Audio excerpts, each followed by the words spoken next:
yaa fi ne te Thiès yaa fi leader erreur de casting ni xamal na ni fii nga nekk te gañe ko buñ la joxoon zone noonu ñëpp man ko war jàppale la ndax koo ci dem tey jii lam lay njëkk a wax mooy ne bu Habib Niang demoon man duma dem wa ilaa bu Habib Niang demoon tey moom lay voter ñëpp vote par sanction la ñu def parce que jafe-jafe yi ñu fi doon dund ba tey mu topp ñu te gëmuñu ni kenn mën na ko changer ko dul président Habib Niang. La jeunesse de la population donne l'assaut à toutes vos volontés pour que ëllëg foo joxoon ñu ne foofu la te lu guerre bi laaj dinañ ko def pare nan njablu nan engagé wu nan ngir li nga bëgg ñu jottali la ko te lu mu laaj dinañ ko def ndax jaral nga ñu ko. discipline de parti mu ñu tënkoon mais il est temps ñu xamal Thiès ñun amuñu ku dul Habib Niang merci wasalaam.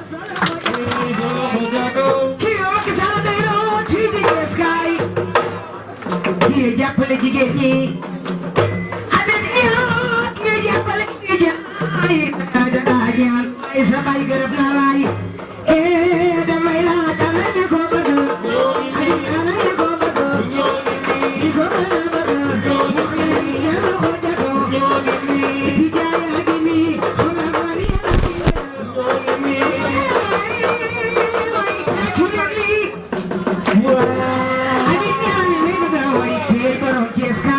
Habib Niang sa yaay dara ñaanalooy waaye sa baay gërëm na la jom le dara jëy baay Habib Niang di ko kele ci moo ko déggale wax leen Habib Niang du neexu leen waaw wallaay ñi kenn bañu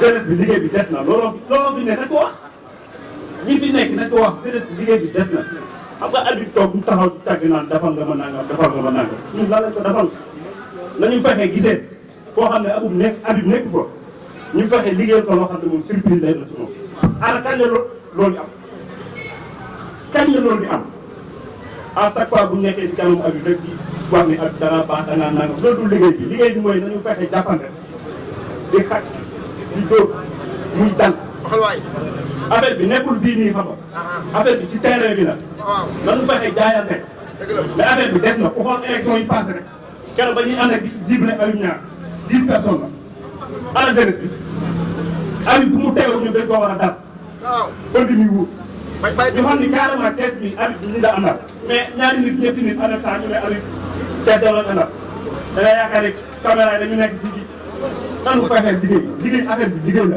noonu gëm suñu bopp te bàyyi naxante bi ñu nekkee buñ Habib toogee ñu taxaw naan di tàggante di wax information dafa def na information yu wër loolu mooy li war a nekk loolu mooy li war a am mais di taxaw xam nga à chaque fois bu ñu toogee di taxaw di wax ne Habib da ngaa baax da ngaa affaire bi du foofu bu ñu bëggee jàppale Habib dañ ko jàppale ci côté yëpp mu yëg ko ak mu bañ koo yëg ñun dañoo war a woote réunion sax foo xam ne Habib yëgu ko mais dañuy xaar Habib woote réunion pour ñu dajaloo ñu service nañ ko bañ su fekkee jeunesse bi dañoo taxaw pour jàppale Habib nag bu ñu xaar ba Habib woote ñu taxaw dañu bàyyi loolu ñun dañoo war a gëm suñu bopp xam ne Habib nii dañ koo gëm lu ciy wax ci jëf lay doon dañu jëf moom ba Thiès yëpp xam ni carrément ñun dañoo ànd ak Habib mais du question bu caméra taxawee ñu tàgg naan ñun dañoo ànd ak Habib dañuy jëf affaire bi jëf la te def na wasalaam.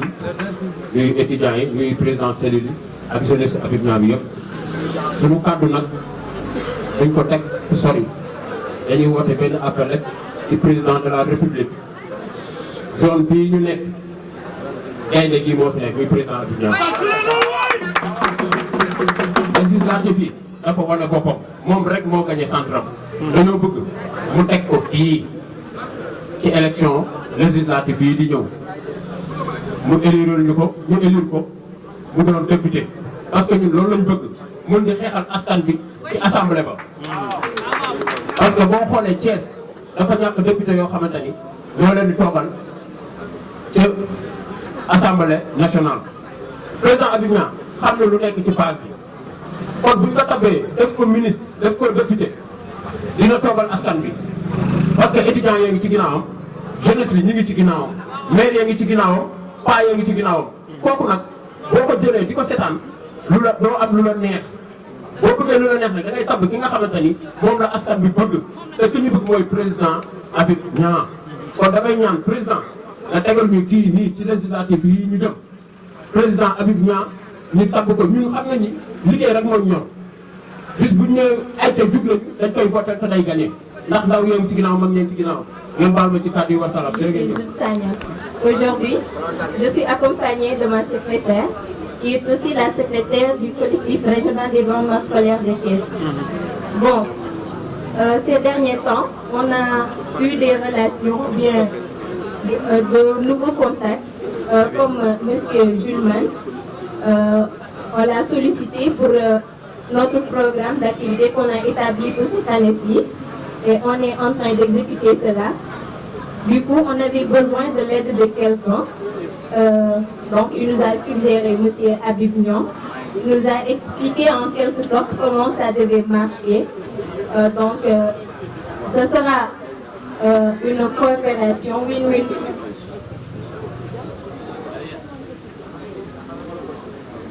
Donc, ça sera une coordination gagnant-gagnant. Donc, M. Habib Niang, il va nous aider dans nos activités que nous avons établies pour cette année-ci. Donc, il nous a promis beaucoup de choses, beaucoup de choses. Nous aussi, on espère aussi avoir beaucoup de choses grâce à lui. Aussi, nous pensons, ou bien nous pouvons l'aider, parce qu'un homme qui veut faire développer son pays, avec cette mentalité, à l'écouter, on sent bien que voilà, c'est quelqu'un qui aime sa nation, qui veut travailler pour son pays, qui veut aider la jeunesse. Parce que s'il a dirigé son combat vers les étudiants et vers les lycéens, donc c'est quelqu'un qui s'intéresse à la jeunesse sénégalaise. Donc c'est quelqu'un qui accorde de l'importance à l'avenir du Sénégal. Donc nous allons vraiment l'aider dans son combat en étant tous là, aujourd'hui, demain, et aussi partout où il aura besoin de nous, nous serons là à l'accompagner. Donc, nous espérons aussi que nous allons avoir beaucoup plus d'opportunités avec lui, des opportunités vraiment qui vont nous arranger à tous. Et on lui souhaite un bon cursus. Je vais donner la parole à la secrétaire générale du collectif régional des grands scolaires de Thiès. Merci. tàcc na nii waaye tàcc leen bu baax waaye ñu dégg waaye ñu am na solo Déby waaw parle français. français Vraiment, on est content. man ay tubaab laa déggoon sax. bon salaamaaleykum ñu ngi leen nuyu yéen ñëpp di leen sant. Président Habib Niang. Assalamualaikum Président Souané. Assalamualaikum l'ensemble des présidents de cellules.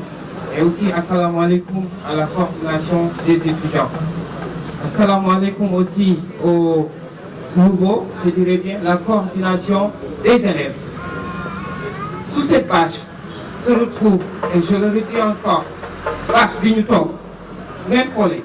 Si je dirais bien, toutes les universités sont représentées, si tous les lycées sont représentés, si tous les quartiers sont représentés, donc Thiès est sous cette page. Et je vous demande d'applaudir très fort. Nous, dans la politique, ce qu'on a l'habitude de voir, c'est des vaches pleines, des cars pleins, okay, des bus pleins. Ce n'est pas ce qui fait voter les gens. Dites aux gens ce qu'ils ont besoin d'entendre. Dites-leur la vérité. La vérité, c'est quoi? On a besoin de parrains.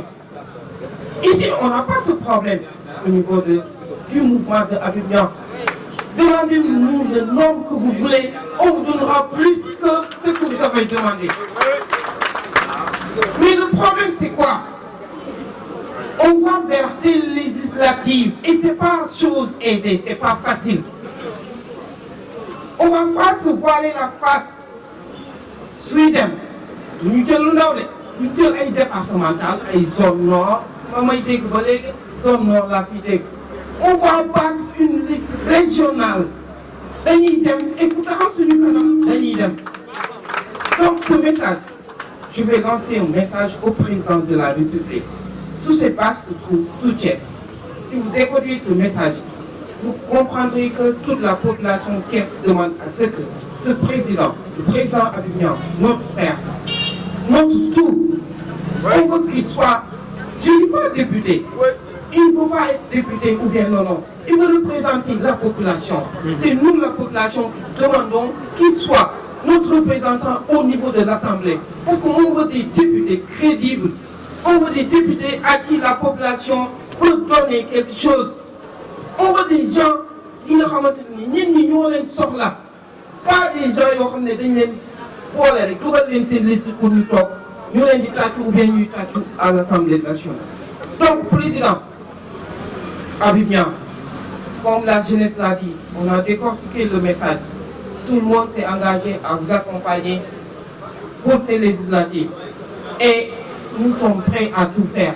Ceci étant, la jeunesse, on nous appelle à plus d'abnégation. Nous devons aussi liguer du net. Pour nous naxant. Pour nous naxant. Nous nous laaj nak am nañ. Façon nit bu nek na. Mais ñu ngi jëm ci combat bu net. Et aussi dem nak da ngay paré. Il ne s'agit pas de venir là et d'applaudir wax ay kàddu yu neex. Tout de dañuy soumettre dugg ci biir terrain bi liggéey. Qui pour ñu fal ko am na ay sympathisants, am na ay militants. Mais aussi on va montrer aux autres Thiessois dans toutes les régions de Thiès, Nord, Est, Ouest, que l'homme idéal pour cette région, je veux dire, c'est le président Habib Niang. Mais pour nous, on a une opposition jeune. Pour moi, un problème. Parce que l'opposition est jeune. Donc on a besoin de jeunes comme le président Habib Niang pour contrer l'opposition dans tout ce qu'ils font. Les présidents, ils ont dépassé l'âge, rivaliser avec cette opposition jeune. Donc nous les jeunes, si on veut prendre notre destin en main, il va falloir mettre dans les postes qu'il faut, les hommes qu'il faut. Et l'homme qu'il faut sur cette page est ce président et le président Habib Niang. Maintenant, là nous dañoo wàcc ñëw joxuñu kenn passe gis nga ñee dañoo sol seen uniforme école lañu jóge ñëw ñii jógee Jules Sagna ñii jóge fu nekk ñii jógee Dakar ñëw abnégation boobu noonu message la bu ñuy lancé président de la République Macky Sall. Président ñu ngi lay ñaan nga jëlal ñu suñu président bi teg ko diriger liste régionale waxuñu départementale régionale. Parce que cette jeunesse est prête à l'imposer. Parce qu'on veut prendre Thiès. Thiès, c'est la deuxième ville du Sénégal. Et Thiès manque de tout. Parce qu'on met des hommes à qui la population a tourné le dos. Nit yi nga xamante ni foo leen tudd rek nit ñi ne cam. Kenn bëggu leen. Waaw mais président tegal ñu ko ñu bëgg. Et c'est beaucoup demandé. On veut le président Habib Niang. Mais là, on vous l'impose, monsieur le président. Ok? On vous l'impose. C'est notre choix. Et ce choix, on va tout faire pour le réaliser. Tout faire. Tôt ou tard. Donc, je vous appelle à plus d'abnégation, à plus de travail, mais à plus d'organisation. Merci beaucoup. maa ngi leen di nuyu fi toog ñëpp ku si nekk si tur ak santam tey dama def exprès parce que politique stratégie la wootee jour mercredi yaakaar naa ne ku si nekk xam nañu saa yi wootee rek jour samedi dañu wootee mais tey yaakaar naa ne tey comme ni ko coordonnateur waxee kees yëpp ñoo fi tey am na étudiants sax yoo xam ne amoon nañu tey cours bon vraiment je m'excuse dañu ñu dagg seen cours mais président boo wootee tey il a pris dagg suñu cours pour ñëw yaa ñu ko jaral maa ngi remercier d'abord toutes les cellules waxtuma zone nord de la commune de Thiès parce que léegi suñu liggéey dépassé na zone nord am na sax ay centre de formation yoo xam ne ay étudiants yoo xam ne nekkuñu même au niveau département Thiès mais il fait partie de la région de Thiès ay Mboro feneen ñu ngi fii toog bu ñu déggee information bi automatiquement ñoom ngeen président ñun à la kulia dañuy ñëw donc tey gis naa ne seen taxawaay yëpp ñu fi teew ñëpp cellules yaa ngi fi tey xam nañu tey du jour boo xam ne ñëpp la ñu liggéey yëpp ngeen bàyyi seen yitte yëpp ngir kenn ku ko jar mooy Habib Niang moo ko jar étudiants yaa ngi fi jeunesse Habib Niang ngi fi cocher dawalkatu voiture yaa ngi fi jakartaman yaa ngi fi soudeur yaa ngi fi ñëpp ni ngi fi donc li may wax rek mooy man li ma soxloon sax mooy les présidents de cellules pour ñu wax entre ñoom mais nag comme su may faral di waxee rek Habib Niang bul kenn mer moo tax mu ne ñëpp dañuy ñëw. ak ñu aussi tamit di remercier celui surtout tamit la gouvernante des élèves xaw ma leen sax xaw ma leen organiser benn activité ma ne leen nekkuma fi dama voyager ñoom seen bopp espèce laa waxante ak ñoom seen président pare naa si ñoom ñu ne président foo wootee jarul ñi ñëw. yaakaar naa ne comme loolu nga xamee wax dégg naa seen wax dégg naa seen revendication dégg naa seen bëgg yépp élection yi jàll na mais bii nag dina am tournure de dina am tournure parce que Thiès a besoin d'un changement Thiès a besoin de nouveaux hommes Thiès a besoin des hommes véridiques des hommes responsables, des hommes loyaux, des hommes proches de la population. J'ai dit ça l'autre jour au président Idrissa Seck, je salue de passage. bi ma woowee mu ne ma dama soxla ñu waxtaan si Thiès ma ne ko monsieur le président c'est pas la politique qui fait gagner Thiès. Non, c'est pas l'argent qui fait gagner Thiès. Ce qui fait gagner Thiès, c'est la proximité envers les gens. Être sur le terrain.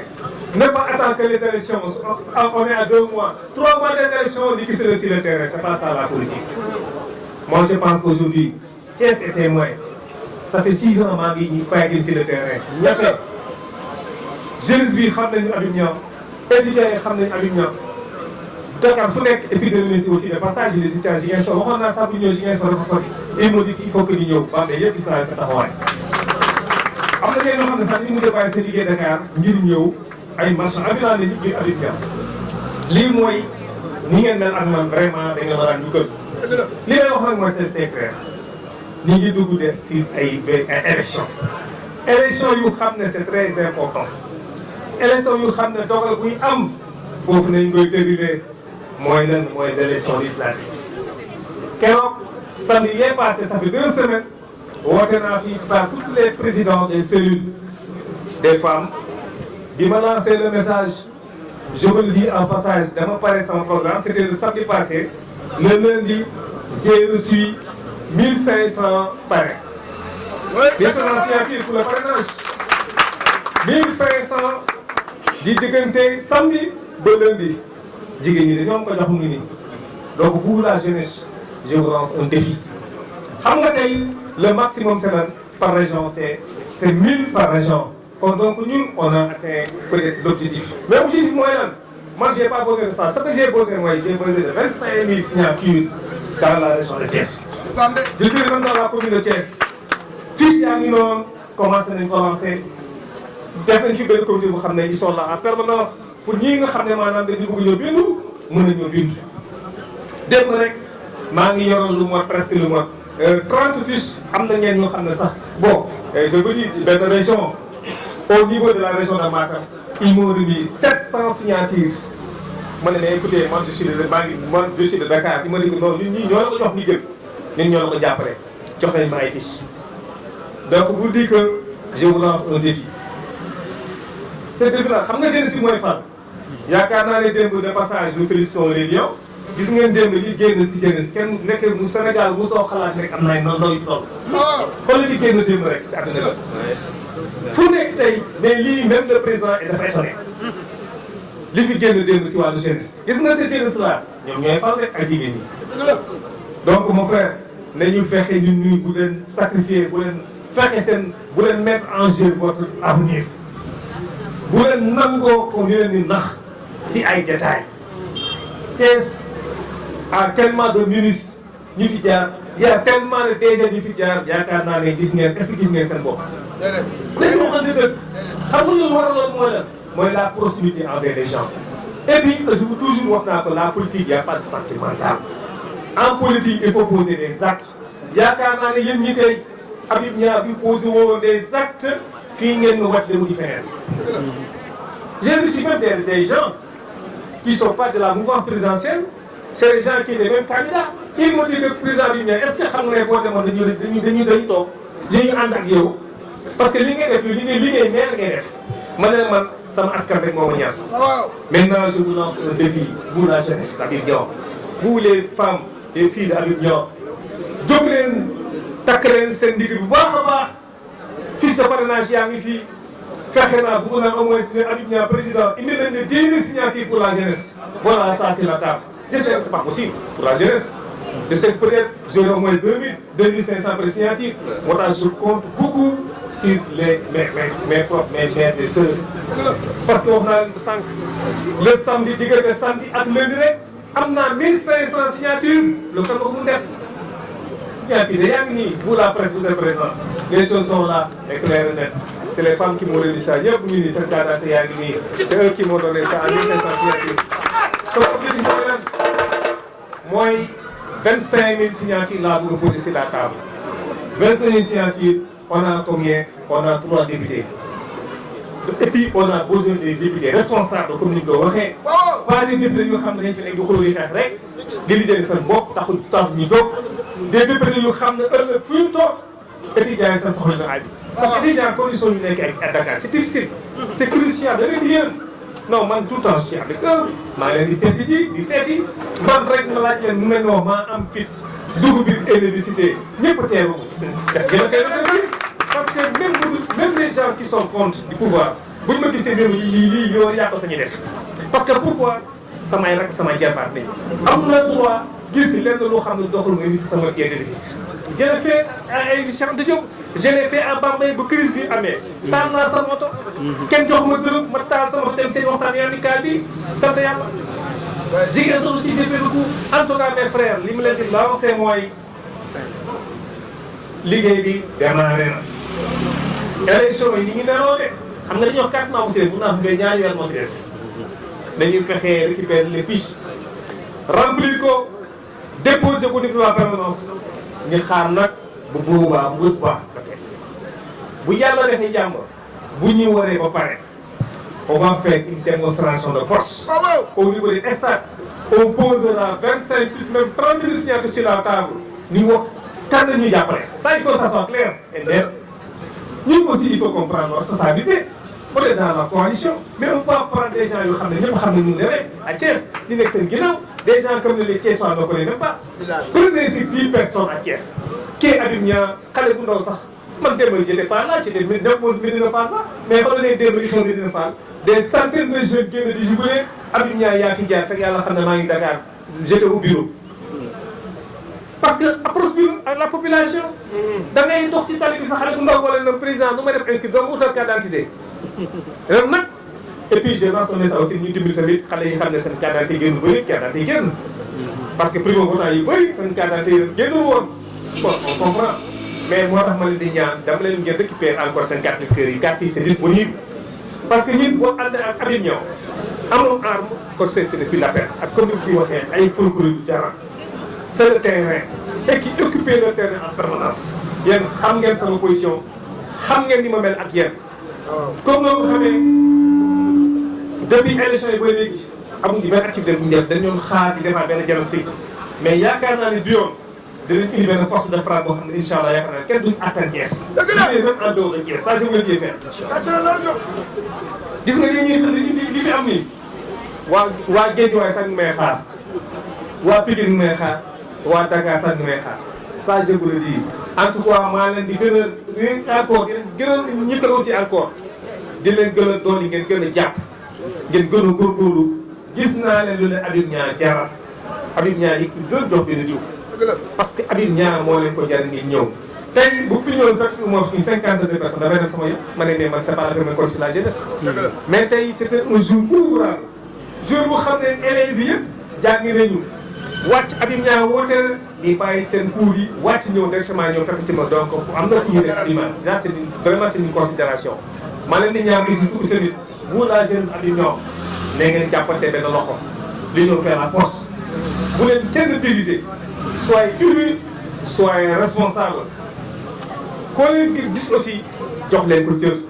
politique nag combat la combat stratégie la ak combat aussi tamit si wàllu réseau Facebook yi moo tax ma leen di gën a réitérer encore bu yàlla defee fan yi néew yéen ñuy def benn assemblée générale gën encore renforcer le bureau surtout. di def aussi ay séminaire de formation en leadership renforcer le bureau prendre surtout des gens qu'il faut à la place qu'il faut pour ñu mun dem si télé yi dem si réseau yi si télé yi si rajo yi pour défendre les causes de Thiès wax ce qui ne va pas à Thiès quelles sont les solutions yaakaar ne aujourd'hui ñun nous avons un bilan positif à Thiès léegi ñu jot def yëpp gis nañ teg ngeen si seen bët vraiment tey dama feex dama kontaan wax leen rek lancer nañu le message le coordonnateur là le président des jeunes fex leen ni jël les fiches de parrainage yi ngeen distribuer toutes les cellules ngeen les aussi étudiants yi tamit bu ñu dem ak élèves yëpp di dem récupérer am nañ fi une permanence qui est là qui s'occupe de tout ce qui est parrainage incha allah rabbi vraiment di kontaan si lii di leen wax que liggéey bi démarré na incha allah rabbi ni yàlla mayee fii ak fan yu néew dinañu woote leen ensemble général bu mag ngeen xam ne ngeen tegal seen bureau parce que man li may wax toujours mënoon naa ne bon genre moo yónni kenn mais man j'aime bien être présent avec la population être présent avec la jeunesse moo tax boo xoolee man aw ma accès difficile étudiant bu ko jot da ngay jot jeunesse bu ko jot ak da nga koy jot boo ko jot xanaa mu nekk si liggéey parfois sax ma sànni xëy ma waaye yéen xanaa bu ne man fonctionnaire la du ma un commerçant wala un homme d'affaires da ngeen ne heure de travail c'est pas des heures nga xam ne ngeen di woote Abidjan parce que Abidjan aussi tamit si li muy liggéey la li lay suturloo li lay am di ko indil waa Thiès. en tout cas vraiment je tiens à vous remercier pour féliciter surtout la jeunesse ngeen gën a góorgóorlu ngeen gën a jàpp li fi nekk.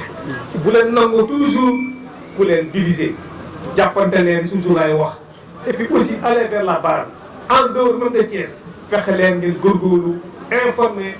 képp ku gisul Abidjan yaakaar na nga xam nga ce que Abidjan a fait à Thiès ce qui a fait Abidjan a fait au-delà de Thiès xam ngeen man politique mu ma pour lan pour dund seen kaw dama politique pour lan pour jàppale sama askan mooy kan mooy Sénégal sama askan mooy kan mooy Thiès vraiment di kontaan bu baax di leen remercier toutes les cellules présentes toutes les amicales des étudiants des élèves yëpp bu doon nekk bu ma juumee rek damay lim vraiment et puis maa ngi remercier tous les staffs surtout la jeunesse wasalaam jërë ngeen jëf merci.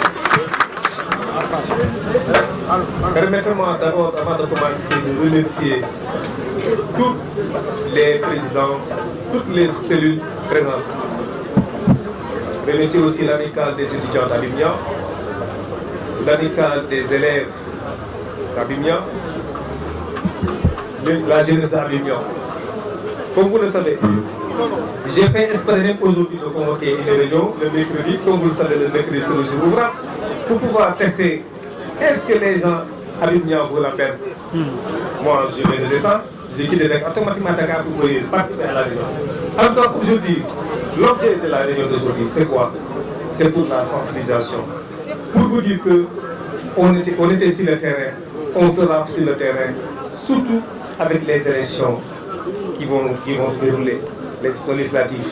Je pense que comme je viens de le dire la semaine passée avec les femmes, je le dis aussi avec la jeunesse. Prenez votre garde, prenez votre arme. Aujourd'hui, maintenant la balle est dans votre camp. On a commencé maintenant à distribuer les fiches de parrainage. Comme je viens de le dire, entre le samedi et le lundi, j'ai eu à avoir plus de 1500 signatures venant des cellules des femmes. En tout cas, vous les jeunes, je vous exhorte surtout à un défi, je vous lance un défi. Comme vous le savez, on a atteint même le quorum, parce que chaque région, il faut 1000 signatures. Donc aujourd'hui, si on a 1500 signatures. Mais l'objectif, notre objectif c'est quoi? C'est de poser sur la table 25 000 signatures. En tout cas, c'est le défi que j'avance la jeunesse d'Abidjan. En tout cas, j'ai confiance en vous. Ces élections-là sont des élections très importantes. Ce n'est pas des élections de mai, c'est les élections représentatives. C'est des élections décisives. En tout cas, je vous dis que Thiès a besoin d'un changement. Thiès a besoin des jeunes responsables, à poser une opposition jeune qui est là pour décortiquer, pour éradiquer, pour les fléaux qu'engrange la jeunesse sénégalaise. En tout cas, je vous lance un défi pour la jeunesse d'Abidjan. Je vous lance un défi ferme. Soyez vigilants envers les gens qui viennent avec vous. Vous savez que ce que Abidjan a fait, je pense aujourd'hui, ça fait 6 ans que je suis sur le terrain, j'ai posé des axes. Tous les actes que j'ai posés aujourd'hui, ces actes-là, je pense, à divulguer. En tout cas, j'ai confiance à vous, la jeunesse d'Abidjan. Comme je viens de le dire, j'ai fait exprès de convoquer un jour pour tester la jeunesse d'Abidjan. Mais j'ai vu que, machallah, toutes les séries étaient présentes ici. En tout cas, je tiens à vous remercier. Je vous dis qu'aujourd'hui, on a une permanence qui est là. Concernant les parrainages, donc prenez les feuilles, allez vers les gens pour leur dire que notre objectif c'est quoi? C'est qu'Abidjan soit l'Assemblée nationale, et qu'Abidjan soit le député du peuple, Abidjan soit le député de Thiès, soit le député de la jeunesse. Pourquoi? Pour défendre les intérêts des jeunes. Nous tous, nous savons qu'aujourd'hui, les étudiants qui sont à Dakar, Thiessois, sont dans des difficultés énormes. Comme je viens de le dire, l'État ne peut pas tout faire. Nous, au moins, on a fait le maximum possible pour mettre au moins ces étudiants dans la bonne condition. En tout cas, j'ai un défi à vous lancer. Le défi, c'est quoi? Faisons tout aujourd'hui que Thiès ait des députés jeunes, des députés responsables, des députés fidèles et des députés vraiment loyaux qui sont là pour défendre les causes de Thiès. Comme je viens de le dire, la politique, ce n'est pas de l'argent. La politique, c'est quoi? C'est la proximité. C'est la proximité envers la population. Vraiment, je vous remercie vraiment pour votre présence. Merci. C'est ça. Qui est Abidjan? Aujourd'hui, c'est le samedi passé qu'on a lancé notre parrainage avec les femmes, parce que j'avais convoqué toutes les 380 groupements de femmes. J'ai dit, écoutez, maintenant les fiches sont disponibles. On a commencé à distribuer les fiches le samedi soir. Je vous dis, entre le samedi soir et le lundi, on a eu 1500 signatures venant des groupements des femmes. Ce n'est pas suffisant, parce qu'aujourd'hui, le code c'est quoi? Il faut 1000 signatures dans chaque région pour pouvoir se présenter. Bon, on a un objectif, je veux le dire, mais comme je viens de le dire, notre objectif c'est quoi? C'est 25 000 signatures. Et puis aussi, je viens de le dire, après le mois de Ramadan, on va organiser un grand, je vais convoquer un grand rendez-vous thiessois pour présenter la population thiessoise, le programme qu'Abidjan pour dérouler au niveau de l'Assemblée nationale.